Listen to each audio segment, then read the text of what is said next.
तो last episode के and पे हमने देखा था कि आइस पैलेस का यंग मास्टर जो होता है वो हमारे यंग मास्टर के सामने एक प्रस्ताव रखता है और कहता है कि हमारे साथ एक अलायंस बना लो और बदले में तुम्हें हमारे लिए दो काम करने होंगे। पहला तो यह कि मेरी बहन को 20 पैलेस से छुड़ा कर लाना होगा, दूसरा काम यह है कि बाकी के तीनों पैलेसेस को बर्बाद करने में हमारा साथ देना होगा। तुम्हारा हाजिन जो होता है उसकी बात सुनने के बाद सोच रहा होता है कि बाकी के तीनों पैलेसेस को डिस्ट्रॉय करने के बारे में मैं डीमन एम्परर से पहली बात कर चुका हूँ, लेकिन मैं यहाँ पर इसके साथ डायरेक्टली कोई अलायंस तो नहीं बना सकता। तो वो उसे कहता है कि अगर मैं यहाँ पर इस बारे में सोचूं तो ये हमारे फायदे की डील है, लेकिन फिर भी मुझे यहाँ पर डीमन एम्परर से इस बारे में बात करनी होगी। मैं उनसे बात करूंगा और उसके बाद तुम्हें इस बारे में बताऊंगा। ये बात सुनने के बाद पैलेस मास्टर से कहता है कि मैंने यहाँ पर स्पेशली तुमसे मिलने के लिए इसलिए कहा था कि तुम्हारी पर्सनैलिटी काफी ज्यादा अच्छी है और साथ तुम्हारी मार्शल आर्ट्स भी काफी ज्यादा बोल्ड है। मैं तुम्हारे बारे में सुना था कि तुम यहाँ पर वो काम कर सकते हो जो डीमन लॉर्ड मना करते हैं। यहाँ पे डीमन लॉर्ड से तुम करवाना चाहते हो, तुम उनको बड़ी आसानी से मना लेते हो। अगर मुझे पता होता कि तुम यहाँ पर मेरे किसी काम नहीं आने वाले तो फिर मैं डीमन लॉर्ड से ही मिल लेता। तुम्हारा हाजिन कहता है तो फिर जाओ ना जाकर डीमन लॉर्ड से ही मिल लो। तुम्हें क्या लगता है कि डीमन लॉर्ड इतने आसानी से मिलने वाले हैं?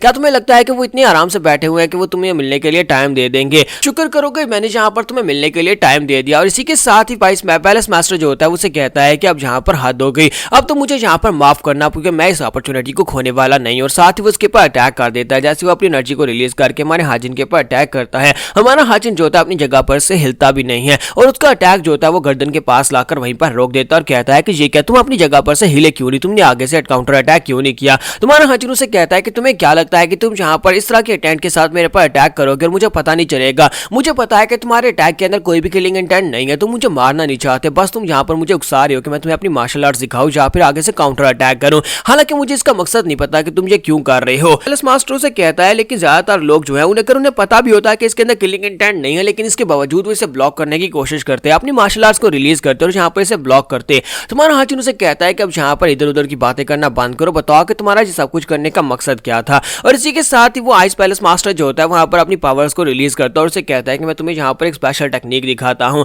हमारी स्पेशल टेक्निक जो है वो डिस्ट्रक्शन में शाओलिन टेंपल की 100 स्टेप टेक्निक की तरह है और दूसरी तरफ से इसकी प्रोवेनेंट ये है वो स्पेशली टाइची ट्रू की तरह है जो कि वुडेंग सेक्टर से है। तो उसके पास एनर्जी की एक कोर बनती है, वो एनर्जी की कोर को वहां पर बनाता है और उसे कहता है कि ये एक बहुत स्पेशल टैग है, इसकी डिस्ट्रक्शन पावर जो है वो तुम्हारी जो डिवाइन डीमन कल्ट है उनकी तरह की है, यानी बहुत ज्यादा पावरफुल डीमन अटैक है। मैं यहाँ पर तुम्हारे पर दोबारा अटैक करने वाला हूँ, तो मैं चाहता हूँ कि इस बार तुम भी यहाँ पर अपनी मार्शल आर्ट्स को रिलीज करो और मेरे पर काउंटर अटैक करो। जैसे ही वहां पर अपनी एनर्जी को रिलीज करते हैं वहां पर एनर्जी का गोला बना रहा था, तुम्हारा हाजिन उसे कहता है तो फिर ठीक है मैं भी यहाँ पर काउंटर अटैक करूंगा। और उसके बेचारे के वहां पर अटैक को रिलीज करने से पहले हमारा हाजिन उसे जाकर एक पंच मार देता है, जिसके साथ ही पैलेस मास्टर जो होता है पीछे की तरफ गिर जाता है और उस बेचारे की कोर भी टूट जाती है। तुम्हारा हाजिन उसे कहता है कि तुम्हारा अटैक वाकई में काफी ज्यादा स्पेशल है, ये 100 स्टेप डिवाइन फिस्ट के बराबरी का अटैक था, लेकिन अफसोस कि इसको क्रिएट करने में बहुत ज्यादा टाइम लगता है, इसको लॉन्च करने में इतना टाइम लगता है कि सामने वाला ओपोनेंट बड़ी आसानी से तुम्हें पछाड़ सकता है। इसलिए जहां पर इसके बारे में सोचो कि तुम इस अटैक को यहाँ पर यूज ही क्यों कर रहे हो जिसको बनाने में काफी ज्यादा टाइम लगने वाला है। तुम्हारा हाजिन उसे कहता है कि मुझे लगता है कि तुम यहाँ पर मेरी मार्शल आर्ट्स की टेक्निक्स को देखना चाहते हो, तुम देखना चाहते हो कि मेरे पास कौन सी स्पेशल टेक्निक्स है, इसी वजह से तुम यहाँ पर मुझे अपना अटैक दिखा रहे थे।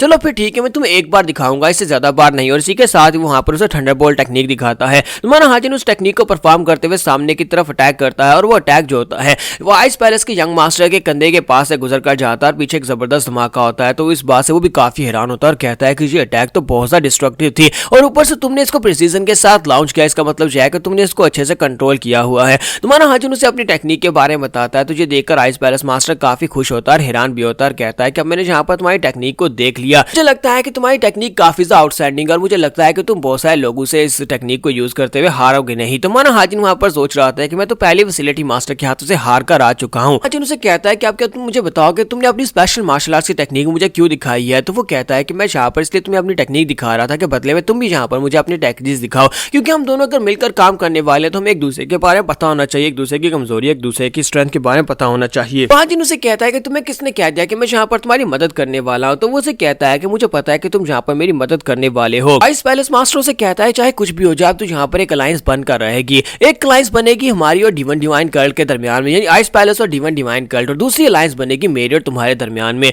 जरा खुद ही यहाँ पर इस बारे में सोच कर रखो और मुझे हम दोनों को आपस में रिलेशन रखने से कितना ज्यादा फायदा हो सकता है। मैं आइस पैलेस का सक्सेसर हूं और तुम यहाँ पर डीमन डिवाइन कल्ट के सक्सेसर हो, हम दोनों यहाँ पर सक्सेसर की पोजीशन के लिए फाइट कर रहे हैं, तो हम दोनों को एक दूसरे से काफी ज्यादा फायदा हो सकता है। मैं यहाँ पर तुम्हारी बहुत सारे तरीकों से मदद कर सकता हूँ क्योंकि तुम अभी तक यहाँ पर सक्सेसर के लिए चूज नहीं हुए। अगर तुम सक्सेसर के लिए चूज होना चाहते हो तो उसके लिए तुम्हें इन्फ्लुएंस की जरूरत पड़ेगी और बाहरी फोर्सेस की भी जरूरत पड़ सकती है जो कि मैं तुम्हें प्रोवाइड करने वाला हूँ। तुम्हारा हाजिन उसे कहता है कि तुम जहाँ पर कुछ ज्यादा लंबा सोच रहे हो। तुम्हें पता है कि जहाँ पर 7 डिसाइपल्स हैं, डीमन एम्परर के 7 डिसाइपल्स हैं, उनमें से किसी को भी यहाँ पर सक्सेसर बनने के लिए चूज किया जा सकता है। तो क्या तुम्हें नहीं लगता कि तुम यहाँ पर किसी और घोड़े के ऊपर दांव लगा दो और बाद में कोई और घोड़ा यहाँ पर जीत जाए तो फिर तुम्हें नुकसान हो सकता है कि तुम तो आइस पैलेस के सक्सेसर चूज हो चुके हो और तुम्हारे लिए यहाँ पर लिख दिया गया है कि तुम्हें अगला पैलेस मास्टर बनना है। तो वो कहता है नहीं, बहुत सारे लोग ऐसे हैं जो मुझसे नफरत करते हैं। तुम्हारा हाजिन उसे कहते हो तुम चाहते हो कि मैं उन सभी लोगों को तुम्हारे रास्ते से हटा दूं, क्या तुम यही चाहते हो? क्या तुमने यहाँ पर अपनी सिस्टर को बचाने का बस बहाना बनाया था? क्या वो तुमने झूठ बोला था? वो कहता है नहीं, मैंने झूठ नहीं बोला था,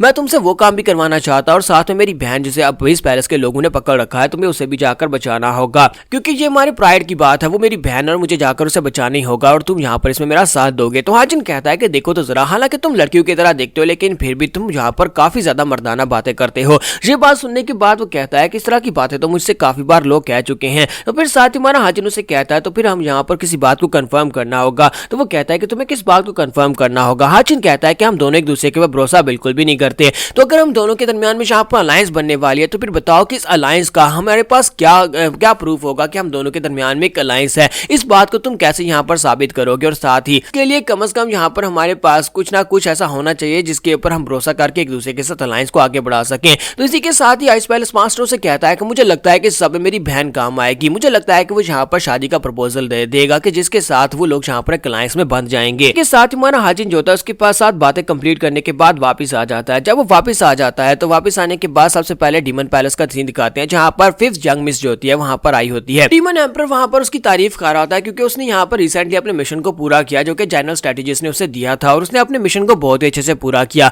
तो वो वहाँ पर खुश हो रही होती है कि डीमन एम्परर को प्रेज करे, लेकिन साथ ही डीमन एम्परर से कहता है कि तुम्हारी मार्शल आर्ट जो है वो काफी ज्यादा बेहतर है लेकिन इसे कंप्लीट मार्शल आर्ट्स नहीं कहा जा सकता क्योंकि तुम सिर्फ किताबें पढ़ती रहती हो। क्या तुम्हें पता है कि एक स्कॉलर सारी जिंदगी किताबें पढ़ता रहे पर इसे ये नहीं कहा जा सकता कि वो बहुत ज्यादा नॉलेजेबल है। कि असली एक्सपीरियंस यहाँ पर वार की किताब पढ़ने से नहीं आता बल्कि वार में जाने से आता है, वहां पर जाकर बैटल करने से आता है। जैसे मुझे लगता है कि तुम्हारे अंदर एक कमी है, उस कमी को पूरा करो। फिर साथ ही उन्हें बाहर से आवाज आती है कि 3rd यंग मास्टर आपसे मिलना चाहते हैं। तो डीमन एम्परर कहते हैं ठीक है, 3rd यंग मास्टर को अंदर भेज दो। तुम्हारा हाजिन जैसे वहां पर अंदर एंट्री मारता है, इसी के साथ ही 5th वहां पर सोच रही होती है कि इसका ऑरा जरा इसको महसूस तो करो, इसका ऑरा बहुत ज्यादा स्पेशल है। स्ट्रेटेजिस्ट ने मुझे इसके बारे में बात की थी, उसने भी कहा था कि ये बहुत ज्यादा अच्छा कार्य है और इसे यहाँ पर तरह तरह के मिशंस दिए जा रहे हैं जिनको वो बड़ी आसानी के साथ पूरे कर रहा है, जिसके साथ उसका पावर लेवल बढ़ता जा रहा है। हमारा हाजिन उसके पास से गुजरता है तो उसी के साथ ही वो महसूस कर लेती है कि ये अल्टीमेट डीमन नाम में पहुंच चुका है और इस बात से वो भी काफी हैरान होती है। जबकि हमारा हाजिन उसे हेलो बोलता है और कहता है काफी दिनों के बाद तुम्हें देख रहा हूँ। और डीमन एम्परर 5th से कहता है कि तुम यहाँ से जा सकती हो और उसे वहां पर से भेज दिया जाता है। कि वहां पर चले जाने के बाद डीमन एम्परर जो होते हैं वो हाजिन से पूछते हैं कि बताओ कि तुम 5th के बारे में क्या सोचते हो? तुम्हारा हाजिन कहता है कि वो काफी अच्छी है। डीमन एम्परर से कहता है कि अगर मैं सिर्फ और सिर्फ इसके टैलेंट्स की बात करूँ तो ये डीमन डिवाइन कर्ल में सबसे बेस्ट है, लेकिन इसके अंदर काफी सारी खामियां हैं जो अभी तक उनको पूरा नहीं कर पा रही। हाजिन कहता है कि मुझे भी एक बार यही मसला पेश आया था जब मैं यहाँ पर एक वाल को क्लिम नहीं कर पा रहा था। मुझे लगता है कि वो अपनी मार्शल आर्ट्स में एक लेवल के ऊपर आकर अटक चुकी है और उससे आगे नहीं बढ़ पा रही, लेकिन जब वो उस लेवल से उस दीवार को पार करके आगे निकल जाएगी तो उस वक्त वो बहुत ज्यादा पावरफुल हो जाएगी। हो सकता है कि वो हमारे लेवल के बराबर आ जाए।